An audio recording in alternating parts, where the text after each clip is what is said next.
What's up, guys? Brian here with the Prairie State Patriots YouTube channel. It's just going to be me today. Lewis is off doing some training this week, but I wanted to do a quick video in response to a statement made by Representative Bob Morgan of Deerfield, Illinois. If you're not familiar with Bob Morgan, he was the one that initially introduced the Illinois assault weapons ban that passed earlier this month.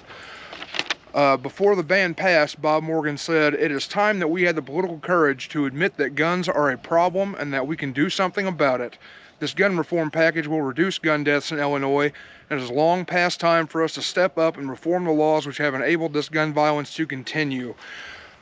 Now, I find it funny that he defines political courage as alienating law-abiding citizens, but that's neither here nor there.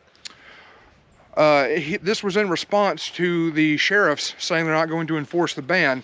He was quoted as saying, "It's disappointing to hear this from law enforcement officials whose own deputies' lives are at risk. Standard issue bulletproof vests cannot stop a semi-automatic weapon round." So I decided to test that theory. I happen to have some soft armor from AR-500. You guys can see it is pliable. I'm going to strap this to a sandbag and we're going to shoot it and see how it performs. This is technically expired. This has a May 2016 date of manufacture and it was expired after 5 years. But this is rated for 44 Magnum and 357 SIG. So I'm going to cut the camera and I'll get back with you guys and we're going to see how this does. Alright, I'm loaded up with just standard 115 grain 9mm ball ammunition. I've got 2 rounds in the magazine. We're going to see if they punch through.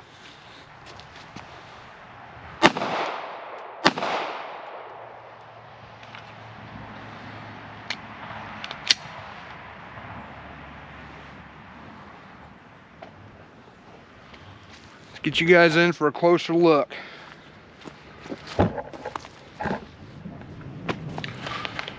Grab my knife and we'll cut this plate off.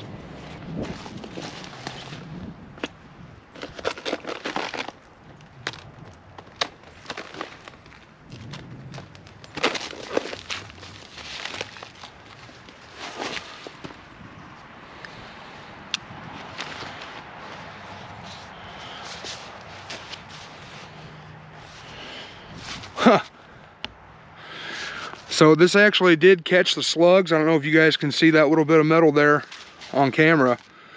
I can feel them in the back, but we did not have penetration on either one of these.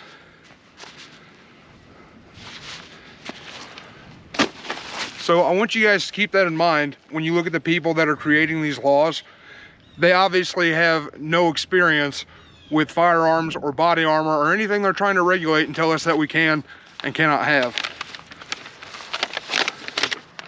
So the price is wrong, Bobby, just so you're aware. Outside of that, let's see, what do we got? The National Shooting Sports Foundation, the Firearm Industry Trade Association, filed a motion for a preliminary injunction to block state authorities from enforcing HB 5471, the recently enacted Protect Illinois Communities Act. Lawrence G. Keene, who is the NSSF Senior Vice President and General Counsel, stated, "The NSSF filed this motion for a preliminary injunction because every day this unconstitutional law is on the books, law-abiding citizens are being denied their right to keep and bear arms for their choosing for self-defense and other lawful purposes. This ban on MSRs, that's the abbreviation they're using for modern sporting rifles, and other commonly owned rifles, standard capacity magazines, and certain handguns was passed in open defiance of the Supreme Court's Brune and Heller decisions.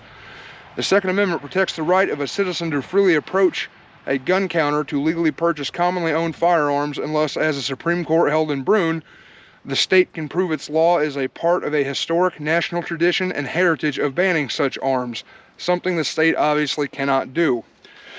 Gun Owners of America and the Gun Owners Foundation joined a federal lawsuit challenging Illinois' latest ban on so-called assault weapons. The Second Amendment Law Center and the Federal Firearms Licensees of Illinois are also lead plaintiffs in this suit, along with others. Eric Pratt, who is the GOA's Senior Vice President, issued the following statement.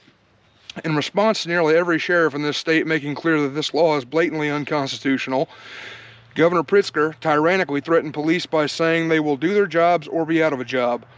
Instead of threatening law enforcement for upholding their oaths to the U.S. Constitution, he should be exponentially increasing his efforts to rein in violent crime in Chicago, most of which is committed with illegally owned handguns. I found this quite funny too. John O'Connor, who is a political writer for the Associated Press, said that the legislation also provides protection. If police stop a car driven by a semi-automatic gun owner, for example, they can instantly check to ensure it's legally owned, and it allows law enforcement to trace a gun that, for example, is stolen and used in a crime. Now, maybe I'm wrong, but that sounds like a blatant Fourth Amendment violation in the making. If I get pulled over, as long as nobody sees my gun, it's not their business that I have a gun.